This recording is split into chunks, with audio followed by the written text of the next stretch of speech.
Bonjour à toi et bienvenue sur l'émission En Amour. Je m'appelle Nicolas, je suis l'auteur du blog graindecoeur.fr et je te souhaite la bienvenue sur le podcast. Donc aujourd'hui c'est l'épisode numéro 41 de l'émission En Amour et j'ai intitulé l'épisode Comment créer un couple qui dure, mes 3 meilleures astuces. Donc on va avoir 3 clés, 3 espèces de croyances on va dire fondamentales, de concepts qui vont vraiment fondamentaux au bien-être de votre couple et à son épanouissement. Et je voulais te demander, en fait, en commençant ce podcast, est-ce que tes relations d'amour se finissent mal, d'une manière générale? Ou est-ce que tu as du mal à les faire durer dans le temps, tout simplement? Mais aussi, si elles durent, est-ce qu'elles sont de la qualité que tu veux? Voilà, c'est des questions qui me paraissent importantes de se poser. Parce que souvent, en relation, on fait les mêmes erreurs. J'ai croisé beaucoup de gens dans ma vie, et moi, ça m'est arrivé aussi voilà, on répète nos schémas, on répète nos erreurs, on fait les mêmes erreurs sans trop avancer. Et aujourd'hui, ce qu'on va voir ensemble, c'est 3 astuces, ou plutôt ces clés, ces trois concepts vont vraiment vous aider à peut-être pas refaire les mêmes erreurs. Et aussi, peut-être que tes disputes, quand tu es en couple, elles s'emballent. Parfois, elles sont violentes, que ce soit verbalement, que ce soit émotionnellement, ou que ce soit physiquement. Et ça, c'est des choses qui sont difficiles des fois, pas à régler, mais à changer, à modifier, à en sortir de ces schémas-là pour créer quelque chose de mieux, pour créer quelque chose qui nous correspond plus, pour créer quelque chose qui est plus épanouissant, qui est plus heureux, qui est plus aimant, qui est plus bienveillant. Donc voilà, donc c'est un peu ce qu'on va voir aujourd'hui. 3 astuces, mes meilleures peut-être, du moins c'est quand je reprends un peu un article que j'ai écrit il y a un an et demi, et elles sont toujours pertinentes. Elles sont toujours, c'est des conseils que vous avez que tu as peut-être déjà entendu sur le blog ou sur le podcast. Donc on va voir ça ensemble. Et avant de continuer, avant de commencer les astuces, j'aimerais poser plusieurs choses en fait. C'est important de comprendre que pour moi, et c'est c'est la croyance que j'aimerais partager avec toi, la qualité d'un couple, ou si un couple est réussi ou non, entre guillemets, si on peut le faire rentrer dans ces cases-là, ce n'est pas la durée qui est la bonne unité de mesure. C'est pas parce qu'on reste longtemps avec quelqu'un que ça veut dire qu'on a réussi une relation à deux. Et pour moi, l'unité de mesure, on va dire, si on pouvait utiliser ce terme-là, qui est plus intéressante, c'est la qualité de la relation. Ça va être, et sur tous les aspects, hein, ça peut être vos projets, mais ça va être aussi votre connexion émotionnelle, votre sexualité, votre communication, etc., etc. Donc tous les aspects de la relation qui sont importants pour vous, s'il y en a qui ne sont pas importants pour vous, si vous avez une qualité qui est moindre, c'est ok. Par contre, si je vais en prendre un qui est classique, hein, c'est la sexualité, au bout d'un moment, en général, ça s'effrite, ça se perd, on s'ennuie un peu, on n'est plus vraiment satisfait, on fait plus l'amour, plus aussi souvent, avec moins de passion, avec moins de fougue, avec moins d'élan, etc., etc. Et puis au fil des années, après 10 ans de vie commune, ça fait 6 mois qu'on n'a pas fait l'amour, et ça se passe plus très bien. Mais ça veut dire qu'il y a plein d'autres choses qui vont pas dans le couple, et voilà, mais c'est quelque chose d'assez courant. Et en fait, c'est vraiment les astuces que j'aimerais partager avec toi aujourd'hui. C'est pour vraiment t'aider à améliorer la qualité de ta relation. Donc quelque chose qui va être plus agréable, peut-être quelque chose qui va être plus un couple qui est sur mesure, on va dire, quelque chose qui te correspond mieux à toi et à ton ou ta partenaire, quelque chose que vous voulez créer à deux, qui vous aille mieux tous les deux, quelque chose de plus harmonieux, plus connecté, dans la bienveillance, dans l'amour, ou encore une relation plus épanouie. Donc voilà, c'est ce que j'essaie d'amener, hein, dans le contenu que je crée. C'est vraiment vous aider à augmenter la conscience de votre relation, la qualité de votre relation. C'est pas grave si ça fait 15 jours, c'est pas grave si ça fait 6 mois, 6 ans, 10 ans, 30 ans. C'est pas ça qui est vraiment important, c'est comment vous vivez votre relation aujourd'hui et comment vous pouvez la vivre demain, et comment on fait évoluer ça, comment on change les choses qui ne nous vont pas, comment on améliore notre relation, en fait, entre guillemets, quel travail on peut faire sur nous et sur la relation pour que les choses aillent mieux. Et donc ouais, la durée, pour un peu finir sur ce point-là avant de passer au suivant, la durée, c'est pas le résultat d'une belle relation. C'est pas l'élément de mesure, parce que des fois, la durée implique aussi qu'on reste dans quelque chose qui ne nous correspond pas. Vous allez avoir des couples, des gens qui vont rester en couple dans des relations qui ne leur correspondent plus pendant des années, pendant des décennies pour certaines personnes. Et ça peut être un peu problématique parce que ça peut être même très dangereux entre guillemets pour le bien-être émotionnel et sentimental si c'est une relation abusive, pour votre estime de vous. Il y a plein de gens qui, moi j'ai 36 ans, j'ai rencontré pas mal de personnes qui sortent d'une relation de 10-15 ans le mari, avec leur mari, avec leur femme, avec le père, avec la mère de leurs enfants, etc. Et ils sont dans une situation, ils sont assez vulnérables, ils ont peu de confiance en eux, c'est la seule personne qu'ils ont connue en 10-15 ans, ils savent plus draguer, ils ont le sentiment peut-être qu'ils ont pris un peu de poids, etc. etc. Il y a pas mal de honte, il y a pas mal de choses qui sont installées dans leur vie et qui font qu'ils n'ont pas confiance en eux et qui se sentent mal, alors qu'il y a d'autres personnes qui sortent de relations et qui ont grandi, qui sont renforcées, qui se sentent mieux, qui se sentent prêts à aller de l'avant, qui connaissent leurs valeurs, qui ont plus d'amour propre, etc., etc. Donc votre relation, elle peut un peu impacter comment vous vous sentez quand vous êtes dans la relation et quand vous en sortez éventuellement. Et ça en dit beaucoup sur la qualité de votre relation, en fait. Et donc, pour moi, les astuces que je vais partager avec vous aujourd'hui, ou les clés, sont vraiment des éléments fondamentaux de toute relation de couple. C'est des choses qui sont vraiment clés à comprendre. Il y en a qui sont assez, comme je disais, quand je visite régulièrement sur le blog, il y en a que je visite un peu moins ou sur le podcast. Donc voilà, c'est des choses qui sont plus ou moins connues, vous allez voir, je suis curieux de savoir ce que vous en pensez. Et du coup, c'est pas à sous-estimer, c'est pas des choses qu'il faut se dire, oui, bon, j'ai compris, ça va, ça fait 2 fois qu'il le mentionne, qu'il en parle, ou je sais déjà.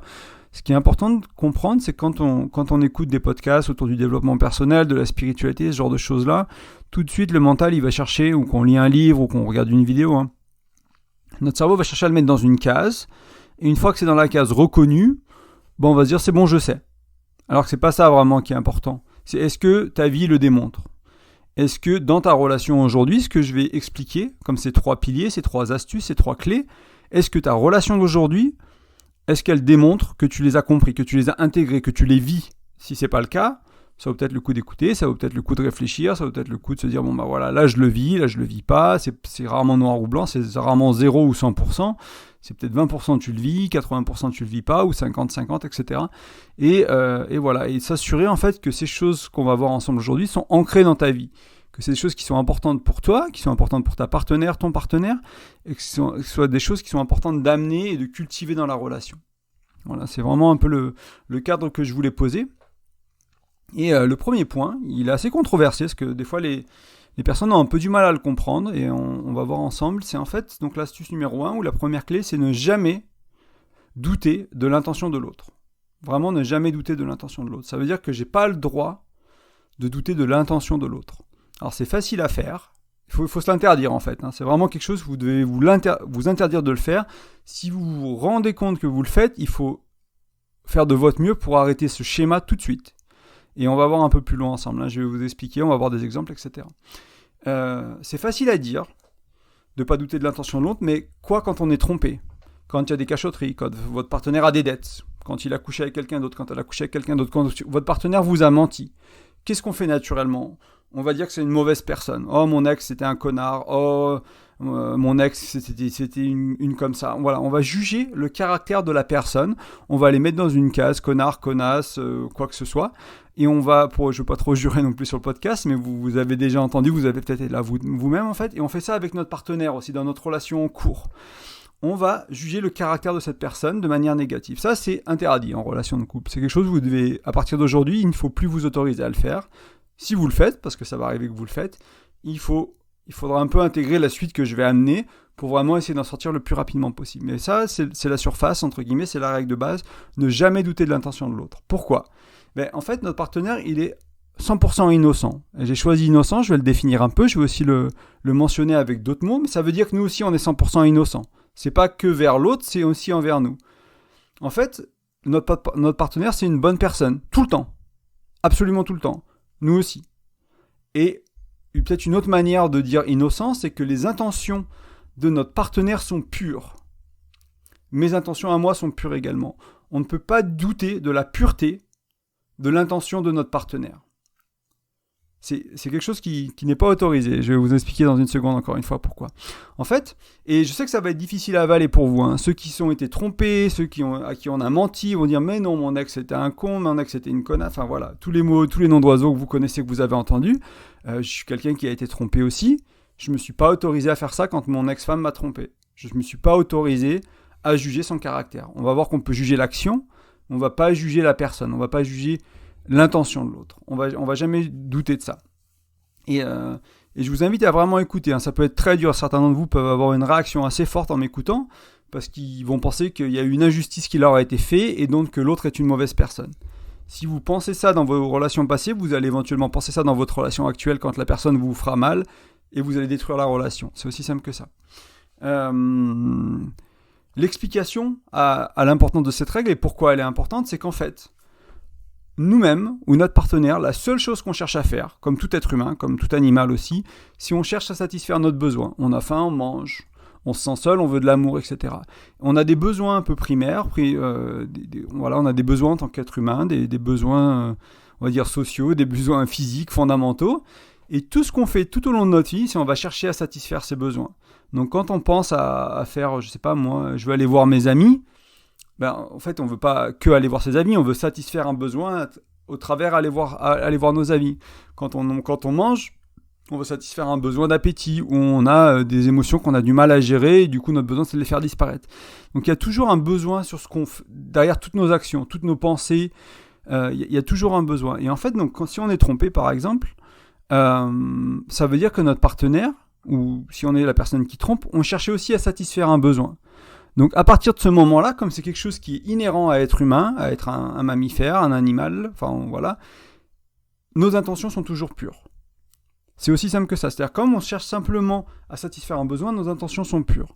Je vais mettre des nuances, parce qu'on ne va pas tolérer les relations abusives, on ne va pas tolérer toutes les actions que peut faire notre partenaire, mais on ne va jamais douter de leur innocence, ou de leur pureté, de la pureté de leurs intentions du moins. La seule exception, c'est éventuellement les psychopathes. Mais si vous êtes en couple avec un psychopathe, c'est pas le cadre de ce podcast-là. Mais c'est uniquement la seule, on va dire cliniquement, c'est quelqu'un qui est déclaré psychopathe cliniquement, qui là pourrait éventuellement vouloir vraiment faire du mal de manière intentionnelle. Mais même un ex ou quelqu'un, ou votre chéri, ou votre amoureuse qui cherche à avoir une revanche et qui vous trompe pour ça, etc., si vous voulez avoir une chance de guérir la relation, d'équilibrer la vision que vous avez de lui ou d'elle sur l'avenir, etc., il va falloir arrêter de juger leur intention et partir du principe que l'intention était pure. L'action, elle, est totalement critiquable. On peut aller voir notre partenaire et lui dire c'est pas ok c'est pas du tout ok que tu m'aies trompé, c'est pas ok. Par contre, on va pas lui dire t'es une mauvaise personne parce que tu m'as trompé. On va pas lui dire t'es comme si, t'es un con, t'es une conne, t'es ci, t'es ça parce que tu m'as trompé. Ça, on va pas s'autoriser à faire ça parce que là, on crée une image en nous et on crée une image à travers la relation, à travers ce qu'on projette, c'est pas vraiment réparable. En fait, vous n'allez pas vraiment réussir à réparer quelque chose comme ça et vous n'allez jamais vraiment réussir à reconstruire une relation qui vous ira. C'est un concept, pour un peu donner un peu mes sources, c'est un concept qui vient de Tony Robbins, donc un coach en dev perso fameux et mondialement reconnu américain. Et il en parle beaucoup dans ses séminaires sur le couple.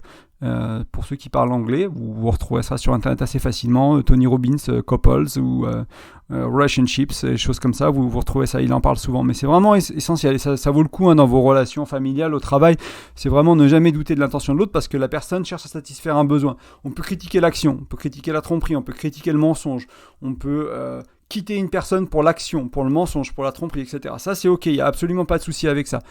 On n'enlève pas la responsabilité de l'action de l'autre. Mais par contre, on s'empêche, vraiment, on évite de juger négativement le caractère de la personne de l'autre. Parce que ça blesse l'âme en fait. C'est le concept de Tony Robbins derrière cette règle-là, entre guillemets, c'est que ça va blesser l'âme de la personne. Et ça, vous n'arrivez pas à le réparer dans votre couple.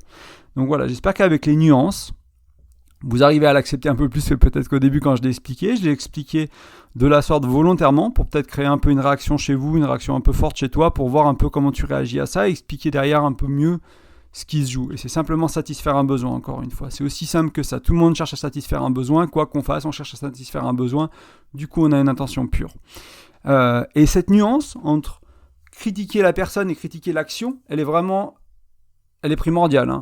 Parce que, comme je vous disais, si vous commencez à attaquer le caractère de la personne qui est votre chérie, votre amoureuse, votre amoureux, vous allez, essayez de l'observer ce qui se passe dans vos relations quand il y a cette dynamique-là. Vous allez voir que c'est difficilement réparable. La majorité d'entre nous, on ne sera pas capable de réparer ça. Donc voilà, c'est vraiment la première règle, la première clé, ne jamais douter de l'intention de l'autre. L'autre est innocent, nous sommes innocents. Nous sommes tous les deux des bonnes personnes. Nos intentions à tous les deux sont pures. Et ce qui est intéressant en fait, c'est quand vous êtes là-dedans, et que par exemple, je sais pas moi, il se passe quelque chose, votre partenaire vous ment et vous découvrez le mensonge, vous découvrez qu'il dépensait plus d'argent, qu'il avait caché, qu'il était sur des apps de rencontre, qu'elle avait caché, que je sais pas, qu'elle voyait son ex à midi de temps en temps au boulot, peut-être de manière totalement, enfin voilà, sans ambiguïté, mais il y a quelque chose qui avait été caché qui peut vous blesser, qui vous fait peur, qui vous fait mal, qui est délicat. Si vous doutez du caractère de l'autre, admettons, prenons pour une seconde, vous dites, c'est une mauvaise personne, de toute façon elle me ment, elle est que comme ci, elle est que comme ça, vous allez voir que vous allez tout de suite commencer à descendre la personne, à peut-être vouloir prendre une revanche, etc. Alors que là, si vous aviez cette croyance, vous aviez intégré le fait que j'ai pas le droit de douter de l'intention, donc même si vous attrapez entre guillemets en train de penser, en train de le faire, et que vous vous dites attends une seconde, qu'est-ce qui se passe pour moi? Là je suis en train de douter de l'intention, je pense qu'elle voulait me faire mal, je pense qu'il voulait me faire mal, je pense qu'il voulait sa revanche, etc. J'oublie ça pour une seconde, je me demande qu'est-ce que ce serait, qu'est-ce qui aurait pu justifier l'action de ma chérie par exemple, si elle faisait de son mieux, si elle avait une bonne intention, qu'est-ce que ça voudrait dire? Et là, ça permet de complètement recadrer la situation. On va se poser des questions très différentes. On ne va pas chercher des évidences pour enfoncer notre partenaire et juger encore son caractère, qui ils sont, etc. On va se dire, mais s'il était comme moi, s'il cherchait juste à satisfaire ses besoins, moi je ne suis pas une mauvaise personne, voilà, je ne fais pas de mal aux gens pour faire du mal aux gens. S'il avait une bonne intention, qu'est-ce que ça voudrait dire en fait? Oui, peut-être qu'il se sentait seul et qu'il a voulu, il allait sur les actes de rencontre parce qu'il a un trou en lui et qu'il n'arrive pas à régler ça et c'est un problème qu'il a et du coup il s'est mis sur les apps de rencontre pour essayer de régler ça.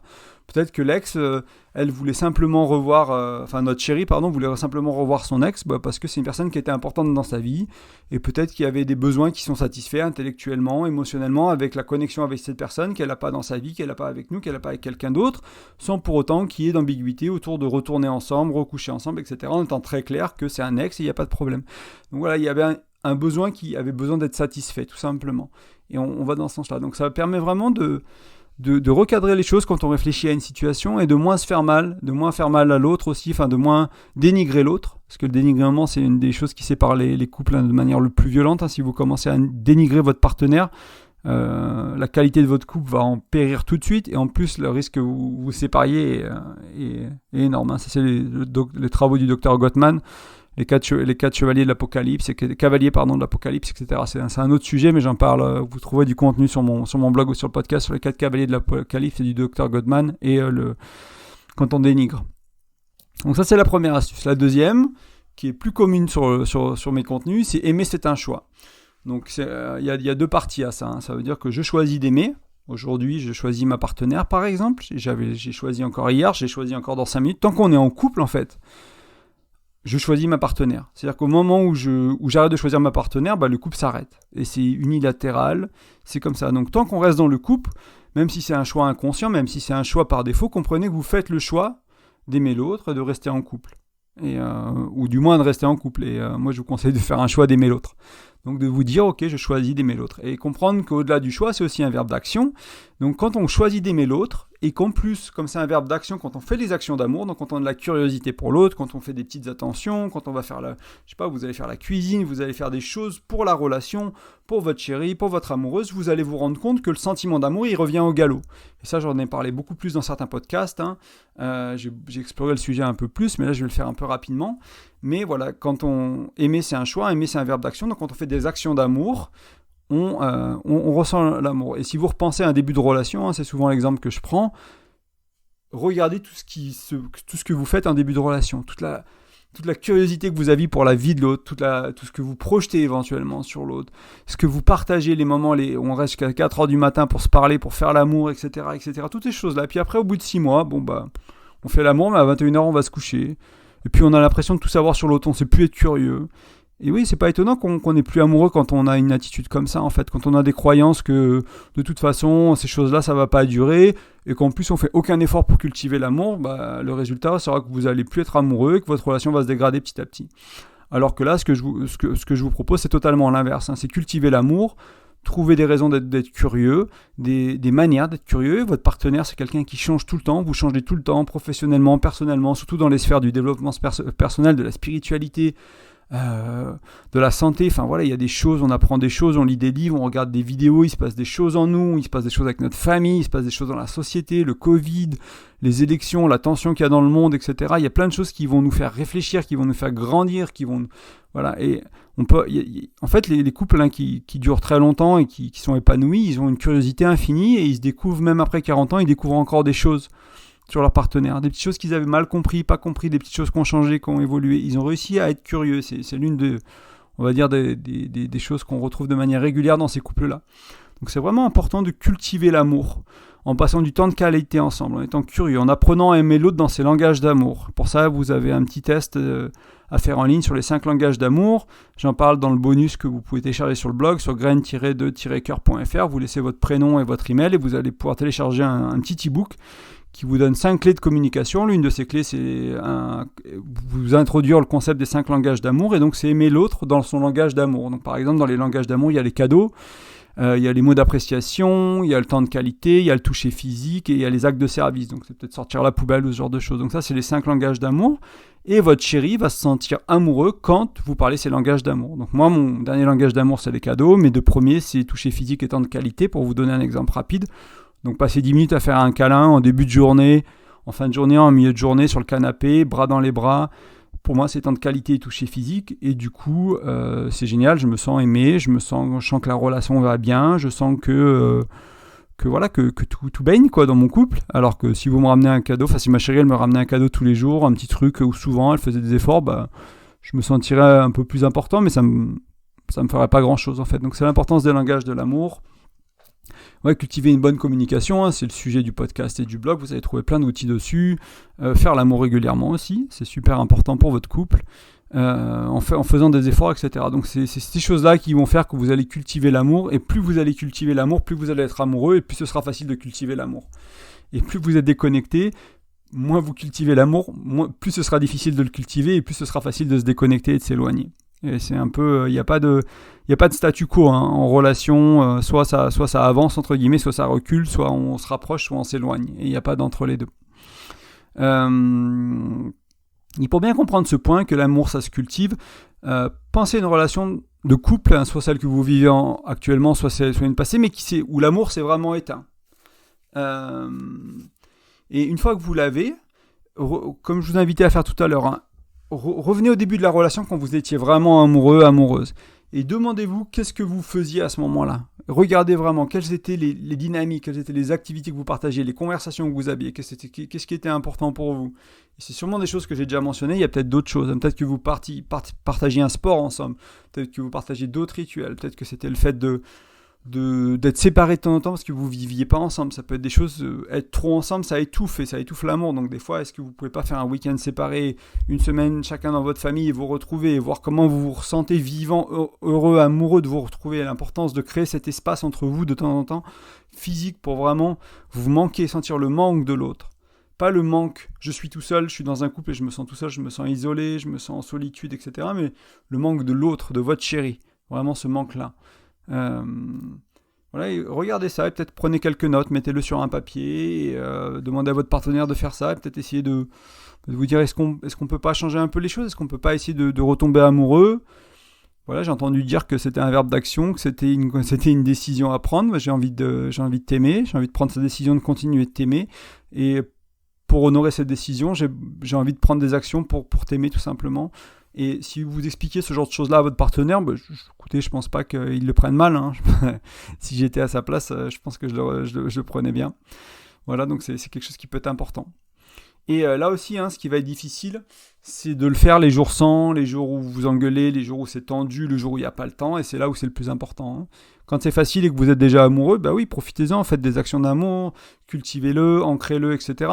Mais c'est là le jour où vous ne le sentez pas, c'est là le jour où ça fait une semaine où vous vous sentez plus amoureux, plus amoureuse. Qu'est-ce qui se passe ? Est-ce que je l'aime encore ? Est-ce que c'est le bon partenaire ? Est-ce qu'il ne faut pas que je change ? Quand ces questions-là sont là, sinon, ok, je connais cette personne, ça fait 2 ans qu'on est ensemble. Moi, j'utilise l'expression l'homme de ma vie ou la femme de ma vie, mais du moment. On ne sait pas si ça va durer éternellement, mais aujourd'hui, dans votre vie, votre partenaire, c'est l'homme ou la femme de votre vie. Il n'y a personne d'autre, probablement. Donc, voilà, c'est l'homme de ma vie d'aujourd'hui, c'est la femme de ma vie d'aujourd'hui. Je l'ai choisi, je continue à le choisir, et je veux honorer ce choix, donc je vais aller faire des efforts pour l'aimer. Et apprendre à raviver ce feu d'amour en nous-mêmes. Parce que quand on ravive le feu de l'amour, c'est principalement pour nous. C'est nous pour être amoureux.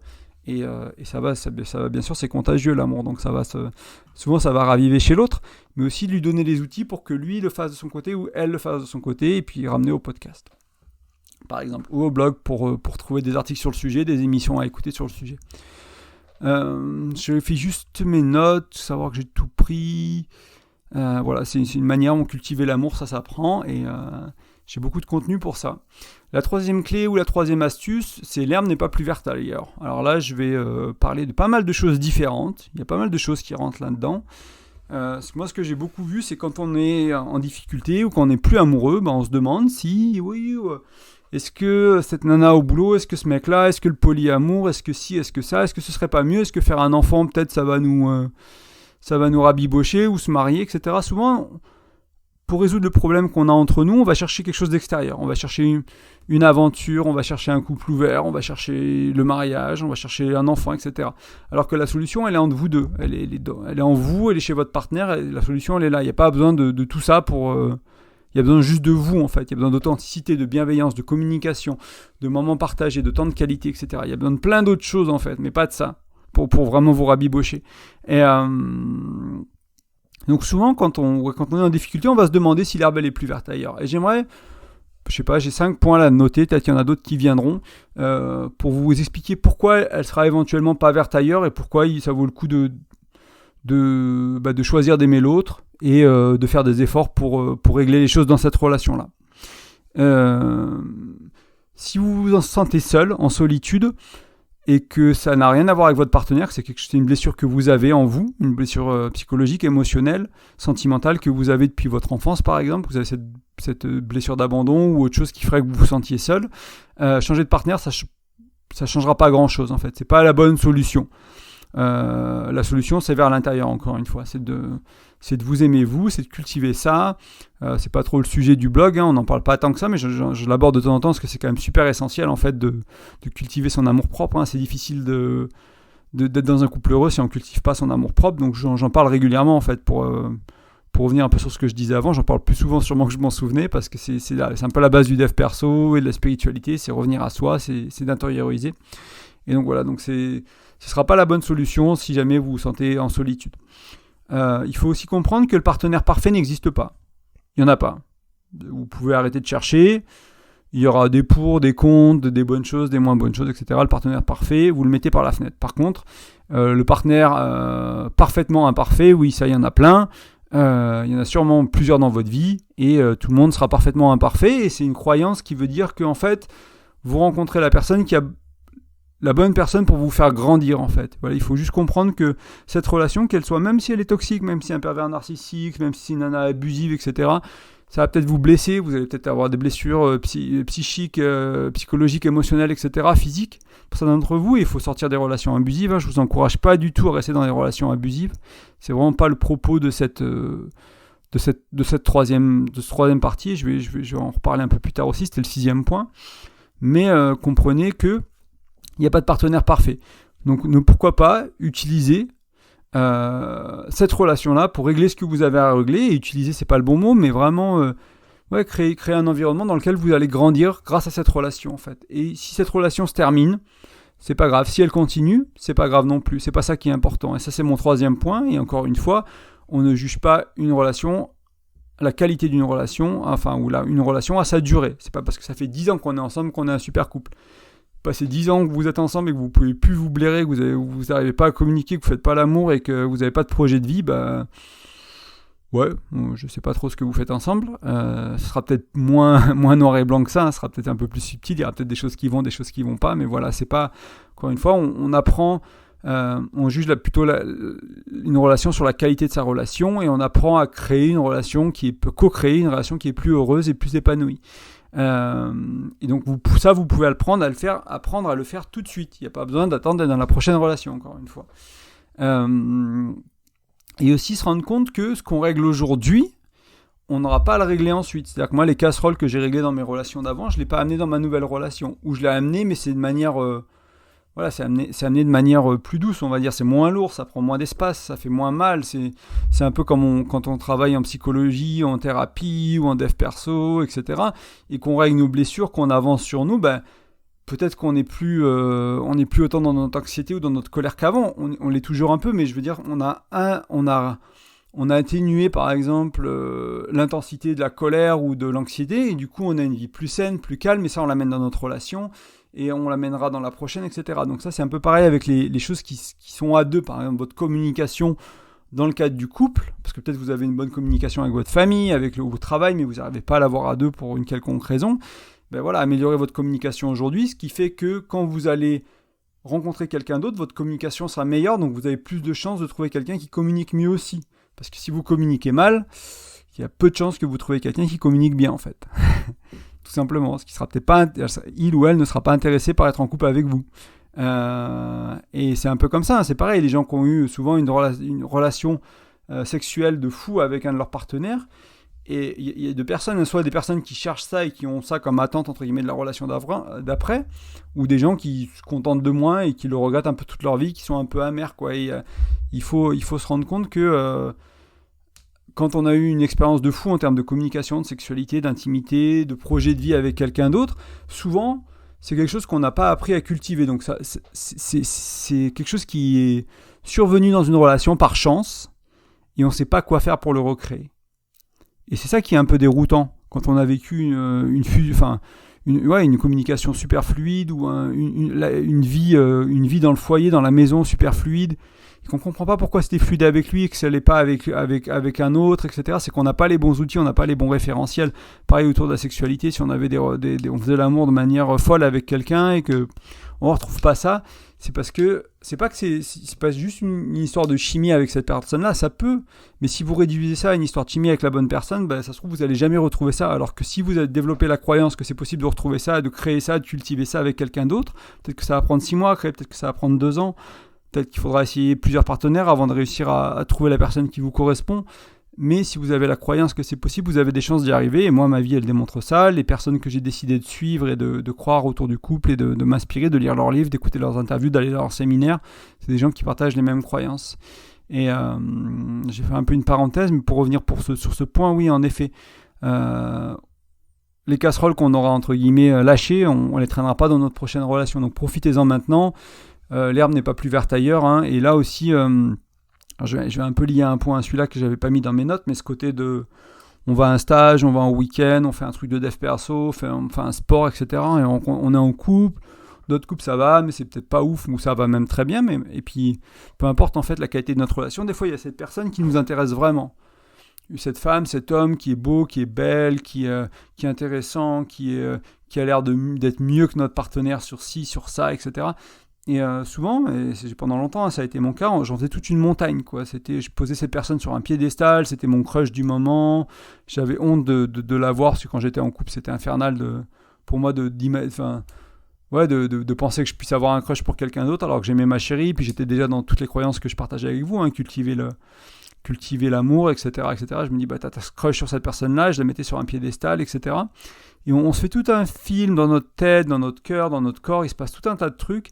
Alors en fait, si on prend le temps de bien regarder, de poser quelques questions, on se rend compte que on n'a pas envie de vivre avec cette personne-là au quotidien. En fait, souvent, il y a plein de choses qui ne vont pas en fait chez l'autre. Et on peut rééquilibrer notre crush, on peut rééquilibrer un peu tout ça. Si on arrive à aller un peu au-delà du fantasme, des projections qu'on se fait de l'autre. Et c'est se rendre compte aussi que quand on rencontre quelqu'un, au début, on projette énormément, on projette beaucoup de choses. Et il y a beaucoup de choses qui ne sont pas vraies, qu'il faut vérifier. Il faut vérifier avec les faits, avec les conversations. Et voilà, et pas juste projeter que c'est l'autre parfait. Hein. Souvent, les problèmes des couples, c'est qu'au début de la relation, on projette qui va être l'autre, on communique mal, on pense qu'ils sont comme ci, qu'ils sont comme ça, parce que c'est comme ça qu'on l'a compris avec nos mots à nous. On n'a pas pris le temps de vérifier tout ça. Et puis on se rend compte, un an après, quand on vit ensemble, qu'en fait, c'est pas du tout la personne qu'on pensait. Mais ça, on peut s'en vouloir qu'à nous. Hein. C'est pas l'autre qui a changé, c'est pas l'autre qui... Voilà, l'autre, il a peut-être pu être plus transparent, mieux communiquer et s'affirmer un peu plus, mais c'est nous qui avons fait confiance aveuglément, qui avons projeté. Hein. Ça, c'est notre part de responsabilité. Et enfin, le dernier point que je voulais mettre dans cette partie-là, Si vraiment vous avez un doute sur où vous en êtes dans votre couple, si vraiment vous dites bah ouais, mais est-ce que l'herbe serait pas plus verte ailleurs, parce que des fois elle l'est quand même, hein, il faut pas se voiler la face. Il y a aussi des relations qui sont, voilà, vous êtes allé dans des directions différentes. C'est pas que c'est une mauvaise personne, encore une fois, c'est juste que c'est pas la bonne personne pour la personne que vous êtes aujourd'hui, et que vous êtes égaré entre guillemets en tant que couple, et vous étiez parfait pour les moments que vous avez pas passé ensemble, et que mais c'est le moment de vous séparer, de passer à autre chose. Et c'est ok, hein, faut savoir l'accepter humblement, et c'est pas une mauvaise personne, vous n'êtes pas une mauvaise personne non plus, encore une fois, pour revenir à ce que je disais au début. Il n'y a pas de souci, ça arrive, moi je l'ai vécu, et c'est ok, quoi, hein, il n'y a pas de souci, et du coup il faut parfois un peu des outils, parce que c'est difficile, hein. Il y a des fois on a des conversations pendant des heures, des jours, avec nos meilleurs amis, notre famille, est-ce que je le quitte, est-ce que je reste, est-ce que je la quitte, ici et ça, et alors... On n'a pas vraiment de grille de lecture, on n'a pas vraiment d'outils pour ça. Donc moi, c'est des choses que je partage parfois. J'ai partagé quelques outils. Soit ça peut vous aider à comprendre ce qu'il faut faire, ce qu'il faut changer, ce qu'il faut garder, ce qu'il faut faire évoluer dans votre relation. Et éventuellement, ça peut vous aider à savoir si vous voulez considérer la séparation ou pas. Et il suffit de taper, par exemple, si vous tapez sur Google, graines de cœur, faire bilan couple. Donc ça, c'est les mots-clés pour l'article, faire bilan couple, les graines de cœur, c'est mon blog. Vous devriez tomber dessus. C'est un outil qui vous demande de regarder 4 dimensions de votre couple, en fait. Le côté spirituel, le côté émotionnel, le côté intellectuel et le côté sexuel. Donc faire le point sur ces 4 dimensions-là de la relation. Et l'intellectuel, ça inclut les projets de vie aussi. Et est-ce que vous avez quelqu'un qui est stimulant intellectuellement? Est-ce que vous avez des beaux projets de vie? Est-ce que c'est quelqu'un qui a votre niveau de culture, d'intelligence, etc., selon vos exigences, selon ce qui est important pour vous? Émotionnellement, la qualité de votre connexion, l'intelligence émotionnelle, comment vous vous sentez, etc., la sexualité, comment ça se passe au lit, mais des fois, c'est aussi, il y a d'autres choses qui vont dans la sexualité. Et enfin, le spirituel, quoi. Est-ce que c'est quelqu'un qui a une croyance totalement différente et opposée à la vôtre? Est-ce que c'est quelqu'un qui va dans la même direction? Voilà, faire un peu le point sur ces 4 dimensions et de se dire que si vous êtes à 4 sur 4, c'est une super relation. Si vous êtes à 3 sur 4, c'est une très bonne relation. Si vous êtes à 2 sur 4, ou une moyenne, je sais pas, ça dépend si vous donnez des points par catégorie ou comment vous utilisez l'outil, mais si vous êtes à 2 sur 4, ça commence à être une relation qui a peut-être besoin d'évoluer, de faire changer. Si vous êtes à 1 sur 4, pareil, il y a besoin de faire évoluer, de faire changer pour sûr, mais est-ce que ça vaut le coup de partir? C'est une autre question aussi, ça peut valoir le coup de se poser la question éventuellement. Et enfin, je voulais revenir sur les relations abusives et toxiques. Oui, l'herbe peut être plus verte ailleurs si vous êtes dans une relation abusive et toxique. Prenez soin de vous, faites le nécessaire, mettez-vous en sûreté, travaillez avec un thérapeute, avec un coach. Je ne veux pas vous encourager à rester dans des relations abusives en parlant que l'herbe n'est pas plus verte ailleurs. Parfois elle l'est, mais c'est juste qu'on a des fois tendance, en fait, je l'ai mis là-dedans comme astuce, parce que des fois on a tendance à fantasmer sur l'herbe plus verte ailleurs, au lieu de se concentrer sur la relation qu'on a là, qui est très bien, qui est assez bonne, en fait, qui est ce qu'il nous faut, ce qui nous fera grandir, qui nous fera avancer, qui est ce qu'on a besoin maintenant. Et éviter de se projeter à l'extérieur trop tôt, trop vite. Ça n'empêche pas que des fois on sortira de la relation, ça n'empêche pas que des fois l'herbe sera plus verte ailleurs, mais par contre on aura quand même cette démarche d'intention, de vouloir créer et d'apprendre à cultiver, encore une fois, une relation de meilleure qualité. Parce que si vous n'apprenez pas à faire ça, vous n'attendez pas à ce que quelqu'un le fasse pour vous. Il n'y a que vous qui pouvez influencer votre relation, co-créer votre relation pour cultiver l'amour, la bienveillance, la tendresse, l'intimité, la belle sexualité, la belle communication, etc., etc. C'est quelque chose qui doit venir de vous. Et il n'y a personne qui le fera pour vous. Et c'est encore plus facile quand vous êtes deux. Mais donc mon message, c'est apprenez-le à le faire aujourd'hui. Attendez pas. Donc aujourd'hui, on a vu que l'intention de l'autre et notre intention à nous, du coup, est pure. Les actions sont discutables. Le caractère de la personne n'est pas jugeable. Nous n'avons pas le droit, nous ne devons pas nous autoriser à juger le caractère de l'autre. Ils ont une intention pure, ils cherchent à satisfaire leurs besoins. Les actions, la tromperie, les mensonges, les dépenses au-delà du truc, les conneries, les machins. L'action en elle-même est discutable, ne pas juger le caractère de la personne. Ça, c'est une règle super importante, une croyance à prendre. Et moi, ça m'a vraiment permis de réparer des problèmes au niveau de la confiance, au niveau de la tromperie, au niveau de l'addiction dans certaines de mes relations, vraiment de manière profonde, parce que je ne doutais plus de l'intention de la personne. Je me disais, ok, elle a fait des conneries, elle a fait des erreurs, même moi, quand c'est moi qui ai fait ça aussi, de ne pas me juger trop difficilement, je dis j'ai fait de mon mieux.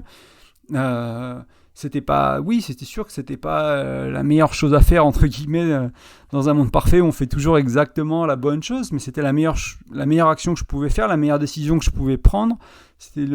mon intention était pure.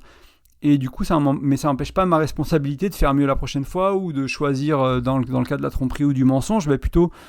Mon intention est toujours pure, mais par contre, je vais choisir une bonne action. Donc, je vais aller vers la relation, je vais exposer les choses, je vais dire, voilà, il se passe ci, il se passe ça, j'ai ce souci-là dans ma vie, j'ai ce problème à cette addiction-là, etc., etc. Choisir le couple, ramener ça dans le couple, créer l'équipe. Ensuite, on a vu qu'aimer, c'était un verbe d'action et que faire des actions d'amour, ça crée encore plus d'amour. Donc voilà, c'est la manière de cultiver. Ça peut paraître simple dit comme ça, mais c'est choisir d'aimer. Et ensuite, cultiver l'amour avec de la douceur, de la tendresse, parfois des efforts, des mots doux, les 5 langages de l'amour, etc. Et enfin, l'herbe n'est pas plus verte ailleurs. On vient d'en parler longuement, donc je ne vais pas trop revenir dessus. Ça doit être assez frais pour vous. Mais le message ici, c'est apprenons à grandir et à guérir grâce à notre relation actuelle, avec un petit guillemet ou un petit astérix en mode, il y a peut-être des relations qui méritent quand même le coup d'être quittées. Avant de se quitter, j'aimerais t'inviter à laisser un commentaire ou une note, ou les deux, sur l'app de podcast que tu écoutes, que ce soit Deezer, Spotify, iTunes, etc. Ça aide tout simplement au blog pour être connu, pour être découvert par les autres. Ce sera volontiers. N'hésite pas aussi à partager si tu penses que ça servira à quelqu'un qui avance pas dans ses relations de couple, ou qui fait des erreurs que je cite dans mon contenu, n'hésite pas à les rediriger là-dessus. Peut-être que ce sera pas le contenu qui le fera changer ou qui le fera évoluer. C'est pas nécessairement changer le bon mot, mais évoluer ou avoir une prise de conscience. Mais par contre, c'est peut-être la répétition. Moi, il y a des choses que j'ai lues et que j'ai compris, que j'ai lues il y a 10 ans, et que au bout du 3e livre qui en parle, je suis là, ok, c'est important, je vais y aller. Je vais le faire. Sur la santé ou sur d'autres aspects, pas toujours que le couple, mais sur plein d'aspects de ma vie. Et des fois, oui, ça prend un peu de temps. Des fois, il faut retomber sur l'information plusieurs fois. Aussi, je voulais te préciser que j'accompagne les gens en coaching. Donc, que tu sois célibataire ou que tu sois en couple, que tu aies du mal à te mettre en couple. Je ne suis pas un coach de drague. Par contre, j'ai une approche différente. Je t'aime bien préciser ça. Si tu cherches un coach de drague, tu n'es pas sur le bon site. J'ai des concepts et des idées et une manière d'accompagner qui va t'aider à te mettre en relation, mais par contre je suis pas un expert en relooking en étant pour devenir un tombeur ou une tombeuse. Donc voilà, donc c'est pas vraiment ce que je propose. Et si tu es en couple, tout ce qui est communication, sexualité, création d'habitudes, de routines, tout ce genre de choses-là, et puis aussi les problèmes, les problèmes classiques du couple, volontiers, et aussi pour les gens qui sont en fin de relation ou qui vivent une séparation qui peut être délicate. C'est quelque chose que j'ai vécu moi-même. On s'est séparé avec mon ex-femme après être marié, etc. C'est quelque chose que j'ai traversé. J'ai pas mal d'outils, de clés, d'état d'esprit, de croyances à cultiver qui vraiment aident, qui vraiment vous aident à vraiment transcender, à accueillir ce qui est là et pas le rejeter, et accepter ce qui est là, mais aussi vraiment en ressortir entre guillemets plus fort, et être prêt à repartir de l'avant en fait dans notre vie, C'est ok d'avoir des périodes de tristesse où on est un peu dépressif, etc., mais ça vaut pas le coup d'y rester des années. Il y a des outils, il y a des manières d'avancer en fait, tout en se respectant et en guérissant comme il faut en fait, tout simplement. Donc c'est des choses sur lesquelles je peux vous accompagner.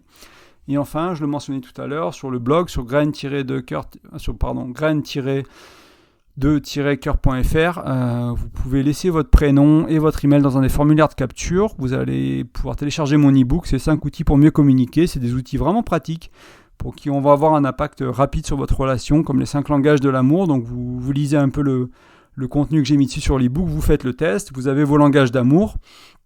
Et du coup, après, vous savez exactement comment vous aimez être aimé. Donc, vous pouvez le dire à votre partenaire et vous savez comment votre partenaire est aimé. Donc, vous pouvez commencer à changer ce que vous faites pour que votre partenaire se sente aimé. Et ça prend pas beaucoup de temps, en fait. Il doit y avoir une page sur le concept. Il y a le test à faire qui prend 5 minutes ou 10 minutes. Et après, vous pouvez déjà commencer à avoir un impact sur votre couple. Et puis après, éventuellement, vous pouvez lire d'autres articles sur le sujet. Vous pouvez vous renseigner sur les 5 langages d'amour pour aller un peu plus en profondeur, pour mieux les comprendre. Mais la base, elle est super simple à comprendre et ça peut avoir un impact sur votre couple très très rapidement. Donc voilà, c'est des choses que je propose dans l'e-book. Je vous remercie pour votre écoute. C'était un podcast qui était un peu long. Merci d'avoir resté les 44 minutes avec moi. Merci à ceux qui sont restés jusqu'au bout. À très bientôt et à dimanche pour ceux qui lisent le blog pour le prochain article. Je vous embrasse fort.